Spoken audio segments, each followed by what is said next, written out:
Hello friends, welcome to my channel study for you. So guys, जैसा कि आज जो आपका एसएससी सीएचएसएल का 2 अगस्त के सेकंड शिफ्ट का एग्ज़ाम हो गया दोस्तों, जिसका जो है मैं आपको बिल्कुल 100% एक्यूरेट आंसर के साथ जो है इस वीडियो में बताऊंगा। तो देख लेते हैं कि किस प्रकार के जो है आज आपके 2 अगस्त के सेकंड शिफ्ट के एग्ज़ाम में जो है प्रश्न पूछे गए हैं। उससे पहले एक बात और दोस्तों, कि जिन्होंने भी अगर चैनल को सब्सक्राइब नहीं किया है तो एसएससी सीएचएसएल एग्ज़ाम से रिलेटेड पल पल की अपडेट के लिए जो है चैनल को सब्सक्राइब ज़रूर कर दीजिएगा। और बगल में ही आपको एक बेल आइकन यानी घंटे का निशान भी दिख रहा होगा, तो आप उसे भी जो है ज़रूर प्रेस कर दीजिएगा। तो चलिए वीडियो को स्टार्ट करते हैं।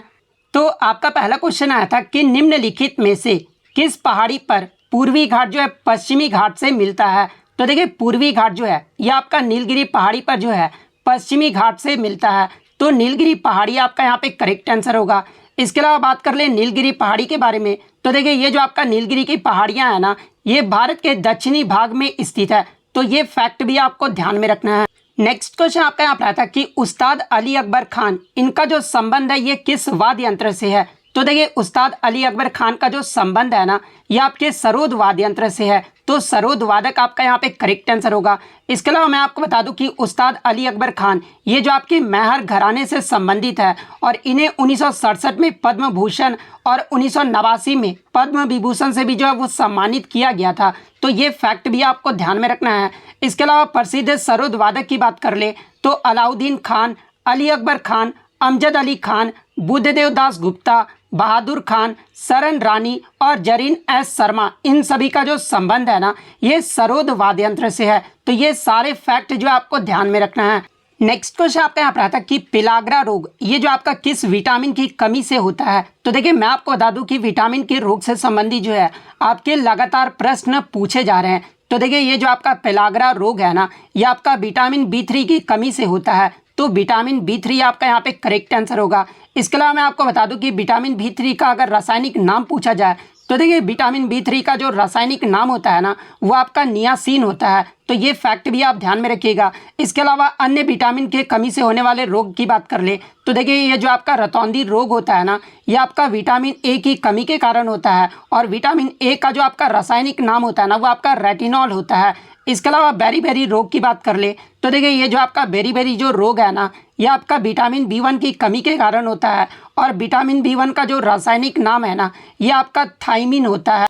इसके अलावा अगर स्कर्वी रोग की बात कर ले तो देखिए, स्कर्वी रोग जो है ये आपका विटामिन C की कमी के कारण होता है। और विटामिन C का जो रासायनिक नाम है ये आपका एस्कॉर्बिक एसिड होता है। इसके अलावा सूखा रोग की बात कर ले तो देखिए, सूखा रोग जो है ये आपका विटामिन D की कमी के कारण होता है। और विटामिन D का जो आपका रासायनिक नाम है ये आपका कोलोकैल्सिफेरोल होता है। इसके अलावा प्रजनन शक्ति में जो आपका कमी होना, ये जो आपका विटामिन E की कमी के कारण होता है। और विटामिन E का जो आपका रासायनिक नाम है वो आपका टोकोफेरोल होता है। इसके अलावा रक्त का धक्का ये जो किस विटामिन के कारण नहीं जम पाता है। तो देखिए, ये जो आपका रक्त का धक्का है ना, ये विटामिन K की कमी के कारण नहीं जम पाता है। तो ये सारे फैक्ट जो आपको ध्यान में रखना है। इसके अलावा एग्जाम में जो है वसा में घुलनशील विटामिन पूछे जाते हैं। तो देखिए, ये जो आपका A, D, E और K ये सब जो आपके विटामिन होते हैं ना, ये आपके वसा में घुलनशील विटामिन होते हैं, यानी फैट सॉल्युबल विटामिन होते हैं। इसके अलावा पानी में घुलनशील विटामिन की बात कर ले तो देखिए, विटामिन B और C जो होता है ना, ये आपका पानी में घुलनशील विटामिन होता है। तो ये फैक्ट भी आप ध्यान में रखिएगा। नेक्स्ट क्वेश्चन आपका यहाँ पर आता है कि राजा राजेश्वर मंदिर का जो निर्माण है ना, ये किस वंश के द्वारा जो है इसका निर्माण करवाया गया था। तो देखिए, अगर राजा राजेश्वरन मंदिर की बात कर ले तो इसे जो आपका बृहदेश्वर मंदिर भी जो है वो कहा जाता है। और ये जो आपका बृहदेश्वर मंदिर है ये आपका तमिलनाडु के तंजौर में स्थित एक हिंदू मंदिर है। और ये जो आपका भगवान शिव को समर्पित है। इसके अलावा बात कर ले राजा राजेश्वर मंदिर का जो निर्माण है ये कब किया गया था। तो देखिए, इस मंदिर का जो निर्माण है ना, ये आपका 1003 से लेकर 1010 ईस्वी के बीच चोल शासक प्रथम राजा चोल के द्वारा करवाया गया था। तो आपका वंश पूछा गया था, तो चोल वंश आपका यहाँ पे करेक्ट आंसर होगा। अगर शासक पूछ ले ये किस शासक के द्वारा करवाया गया था, तो ये आपका राजा चोल प्रथम के द्वारा करवाया गया था। तो ये फैक्ट भी आपको ध्यान में रखना है। इसके अलावा बात कर ले बृहदेश्वर मंदिर ये जो है किस शैली में निर्मित है। तो देखिए, ये जो आपका बृहदेश्वर मंदिर है ना, ये आपका द्रविड़ शैली में निर्मित है। इसके अलावा मैं आपको बता दूं कि ये जो आपका बृहदेश्वर मंदिर है इसे 1987 में जो है यूनेस्को के विश्व धरोहर सूची में भी जो वो शामिल किया गया है। तो ये सारे फैक्ट जो है आपको ध्यान में रखना है।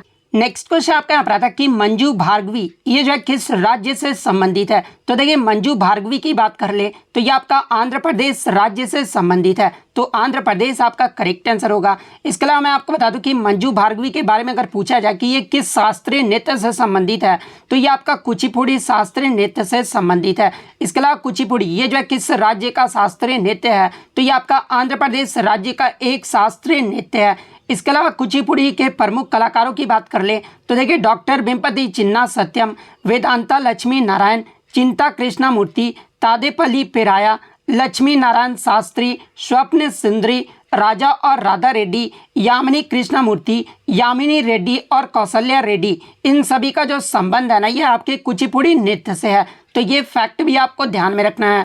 नेक्स्ट क्वेश्चन आपका यहाँ पर आता है कि फुटबॉल में पेनल्टी क्षेत्र के भीतर एक आपका पेनल्टी स्पॉट होता है और ये जो आपका गोल लाइन से जो है इसकी दूरी जो है वो पूछा गया था। तो देखिए अगर फुटबॉल की बात कर ले तो आप यहाँ पे चित्र में देख सकते हैं कि ये जो आपका फुटबॉल में ये जो आपका लाइन होता है ना ये आपका पेनल्टी लाइन होता है और ये जो होता है ना ये आपका पेनल्टी मार्क होता है और ये आपका गोल पोस्ट होता है। तो पेनल्टी मार्क से ही आपका गोल पोस्ट का लाइन का जो है आपका लंबाई पूछा गया था। तो देखिए पेनल्टी मार्क से जो आपका गोल लाइन का जो लंबाई होता है ना ये कितने दूरी का होता है, तो ये आपका जो है आप यहाँ पे देख सकते हैं कि आपका 12 मीटर का होता है, तो 12 मीटर आपका यहाँ पे करेक्ट आंसर होगा। वहीं अगर आगे के शिफ्टों में अगर आपसे पेनल्टी लाइन से लेकर आपका जो है गोल पोस्ट की अगर लंबाई पूछी जाए कितना होता है, तो देखिए पेनल्टी लाइन से जो आपका गोल पोस्ट की जो लंबाई है ना वो आपका 16.5 मीटर होता है, तो ये फैक्ट भी आपको ध्यान में रखना है। इसके अलावा गोल एरिया से अगर गोल पोस्ट की लंबाई पूछा जाए तो ये आपका 5.5 मीटर का होता है। नेक्स्ट क्वेश्चन आपका यहाँ पर आता है कि बस्तर दशहरा ये जो है किस राज्य में मनाया जाता है। तो देखिए अगर बस्तर दशहरा की बात कर ले तो ये आपका विश्व का सबसे लंबा दशहरा उत्सव है और ये जो आपका बस्तर दशहरा है ना ये आपका छत्तीसगढ़ राज्य में मनाया जाता है, तो छत्तीसगढ़ आपका यहाँ पे करेक्ट आंसर होगा। इसके अलावा बात कर ले बस्तर दशहरा के बारे में तो ये जो आपका 75 दिनों तक चलता है, जो कि आपका अगस्त के आसपास से जो ये आपका त्यौहार जो वो शुरू होता है और अक्टूबर में जो ये आपका त्यौहार जो वो आपका समाप्त होता है, तो ये फैक्ट भी आप ध्यान में रखिएगा। नेक्स्ट क्वेश्चन आपका यहाँ पर आता है कि 77वें जो ग्रैंड मास्टर है ना ये कौन बने हैं। तो देखिए दिसंबर 2022 में आपके महाराष्ट्र के आदित्य मित्तल जो है ये 77वें ग्रैंड मास्टर बने हैं, तो आदित्य मित्तल आपका यहाँ पे करेक्ट आंसर होगा। इसके अलावा अगर प्रथम ग्रैंड मास्टर पूछा जाए तो देखिए प्रथम जो ग्रैंड मास्टर बने थे ये आपके विश्वनाथन आनंद बने थे, जो कि आपके तमिलनाडु राज्य से संबंधित है और ये कब बने थे तो ये आपके 1988 में बने थे, तो ये फैक्ट भी आपको ध्यान में रखना है। इसके अलावा मैं आपको बता दूं कि हाल ही में आपके जो 83वें ग्रैंड मास्टर बने हैं ना ये आपके आदित्य सामंत बने हैं। 82वें ग्रैंड मास्टर के बारे में पूछा जाए तो देखिए भारत के जो आपके 82वें ग्रैंड मास्टर बने हैं ये आपके बी प्रणीत बने हैं और ये बी प्रणीत किस राज्य से संबंधित है, तो ये आपके तेलंगाना राज्य से संबंधित है। 81वें ग्रैंड मास्टर का अगर पूछा जाए तो देखिए 81वें जो ग्रैंड मास्टर बने हैं ना ये आपके सयंतन दास बने हैं और ये जो आपके सयंतन दास है ये आपके पश्चिम बंगाल से संबंधित है। 80वें ग्रैंड मास्टर की बात कर ले तो ये आपके विघ्नेश एनआर बने हैं और ये जो आपके तमिलनाडु राज्य से संबंधित है। 79th ग्रैंड मास्टर की बात कर ले तो देखिए 79वें जो ग्रैंड मास्टर है ना ये आपके प्रणेश एम बने हैं, जो कि आपके तमिलनाडु राज्य से संबंधित है। 78वें जो ग्रैंड मास्टर है ये आपके कौस्तभ चटर्जी बने हैं, जो कि आपके पश्चिम बंगाल राज्य से संबंधित है। तो ये सारे फैक्ट जो है आपको ध्यान में रखना है। नेक्स्ट क्वेश्चन आपका यहाँ पर आता है कि इनमें से कौन सा जो है शास्त्रीय नर्तक नहीं है, जहाँ पे आपके 3 शास्त्रीय नर्तक का नाम दे दिया गया था और एक जो आपका श्रेया घोषाल का नाम दिया गया था। तो देखिए ये जो आपका श्रेया घोषाल है ना एक आपका संगीतकार है यानी सिंगर है, ना कि शास्त्रीय नर्तक है, तो श्रेया घोषाल आपका यहाँ पे करेक्ट आंसर होगा। नेक्स्ट क्वेश्चन आपका यहाँ पर आता है कि मनरेगा में कितने दिन का जो है रोजगार दिया जाता है। तो देखिए अगर मनरेगा की बात कर ले तो इसका शुरुआती जो नाम था ना वो आपका नरेगा रखा गया था और इस अधिनियम को कब पारित किया गया था, तो देखिए इस अधिनियम को जो है 25 अगस्त 2005 को जो है इस अधिनियम को जो वो आपका पारित किया गया था। इसके अलावा मनरेगा का जो एग्जाम में फुल फॉर्म पूछा जाता है तो देखिए मनरेगा का जो एग्जाम जो फुल फॉर्म होता है ना ये आपका Mahatma Gandhi national rural employment guarantee act होता है और इसमें जो आपके 100 दिन का जो रोजगार है वो दिया जाता है,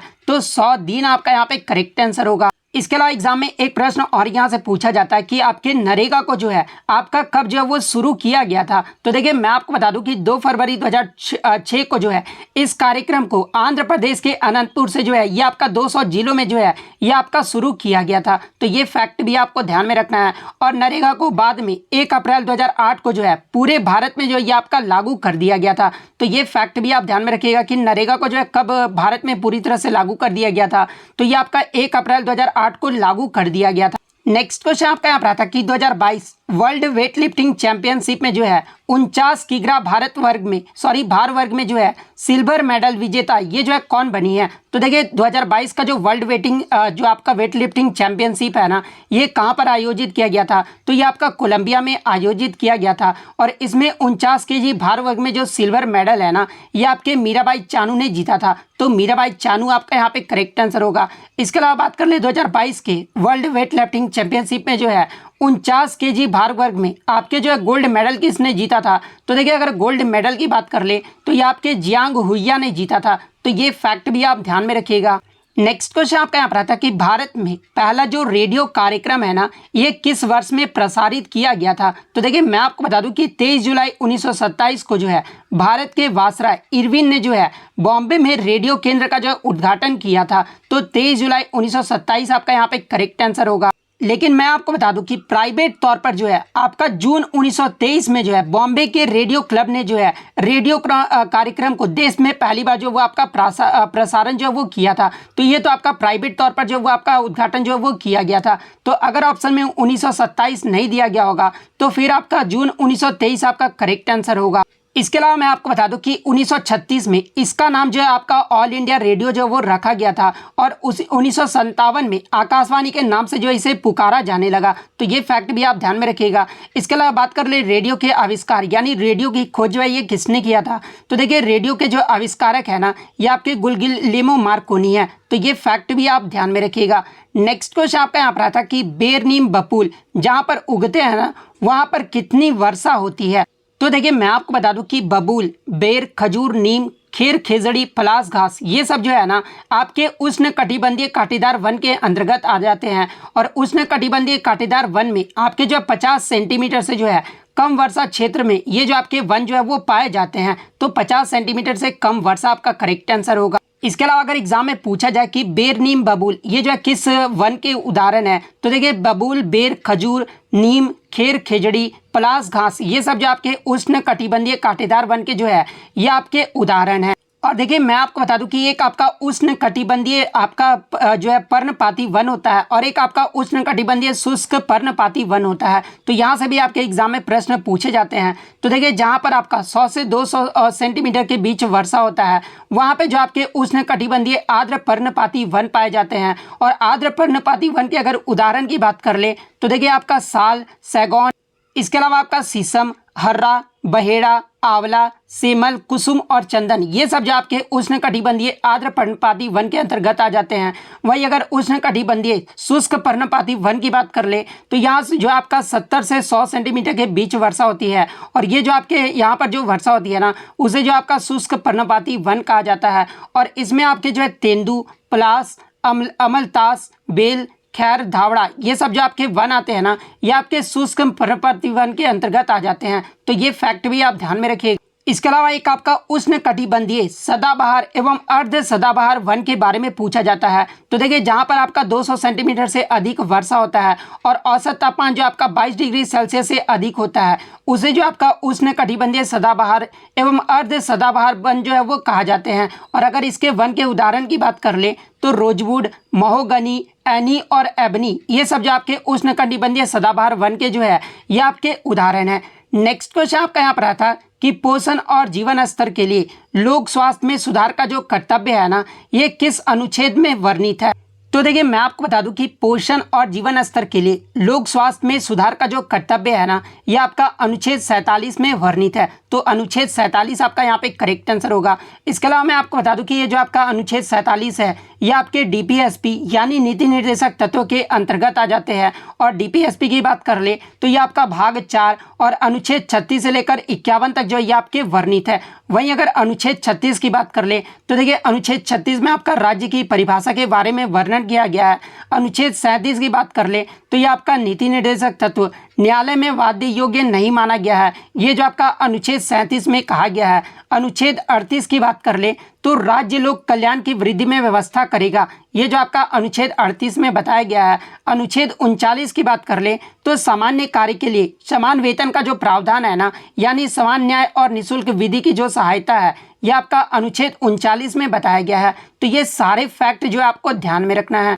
नेक्स्ट क्वेश्चन आपका यहाँ पर आता है कि अनुच्छेद 20 का क्लोज 2 ये जो है किससे संबंधित है। तो देखिए अनुच्छेद 20 का जो क्लोज 2 है ना, ये आपके किसी व्यक्ति को एक ही अपराध के लिए एक बार से अधिक दंडित नहीं किया जाएगा, ये जो आपका इससे संबंधित है। तो ये आपका यहाँ पे करेक्ट आंसर होगा। वहीं अगर आगे के शिफ्टों में आपसे अनुच्छेद 20 का क्लोज 1 पूछ ले तो देखिए 20 के क्लोज 1 में आपका बताया गया कि कोई व्यक्ति किसी अपराध के लिए तब तक जो है आपका निर्दोष नहीं ठहराया जाएगा जब तक कि उसने ऐसा कोई कार्य करने के समय जो अपराध के रूप में आरोपित है और किसी प्रवृत्ति विधि का जो है अतिक्रमण जो वो नहीं किया है। ये जो आपका अनुच्छेद 20 के क्लोज 1 में बताया गया है। 20 के क्लोज 3 की बात कर ले तो किसी अपराध के लिए अभिव्यक्ति किसी व्यक्ति को जो है स्वयं अपने विरोध साक्षी होने के लिए जो है बाध्य नहीं किया जाएगा, ये जो आपका क्लोज 20 के क्लोज 3 में जो आपका बताया गया है।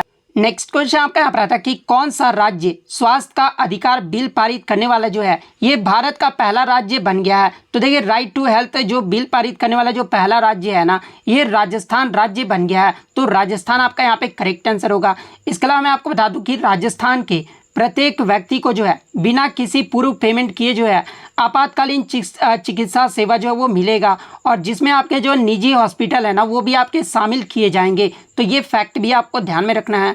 नेक्स्ट क्वेश्चन आपका यहाँ पर आता है कि उदासीन बिंदु पर चुंबकीय क्षेत्र का जो मान है वो कितना होता है। तो देखिए उदासीन बिंदु पर जो मैग्नेटिक जो आपके फोर्स होते हैं ना, उसका जो मान है वो आपका 0 होता है। तो 0 आपका यहाँ पे करेक्ट आंसर होगा।